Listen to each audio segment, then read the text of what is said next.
অন্তত ১০ বছরের জন্য আওয়ামী লীগকে নিষিদ্ধ করার দাবি নূরের।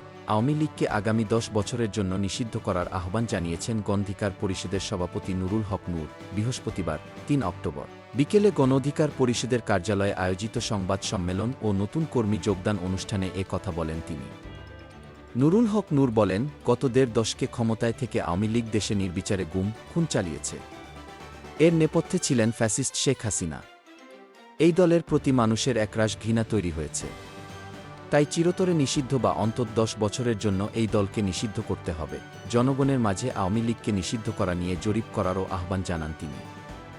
নুরুল হক নূর আরও বলেন, ফ্যাসিবাদী ব্যবস্থার পরিবর্তন ও নতুন রাজনৈতিক বন্দোবস্তের আকাঙ্ক্ষা থেকেই ছাত্রজনতা গণঅভ্যুত্থান করেছে।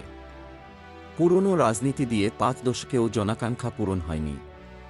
সুতরাং নতুন নেতৃত্ব ছাড়া নতুন রাজনৈতিক বন্দোবস্ত হবে না। তাই বিকল্প রাজনৈতিক শক্তি হিসেবে গণ অধিকার পরিষদ আগামীতে স্থানীয় নির্বাচন সহ এককভাবে জাতীয় নির্বাচনে যাবে। সে লক্ষ্যে গণ অধিকার পরিষদের নেতাকর্মীরা কাজ করছে। আসন্ন নির্বাচনে ৩০০ আসনে প্রার্থিতা দেওয়ার ঘোষণা দিয়েছেন তিনি। যোগদান অনুষ্ঠান সঞ্চালনা করেন গণ অধিকার পরিষদের যুগ্ম সাধারণ সম্পাদক Hasan Al Mamun. Desk report, BE news.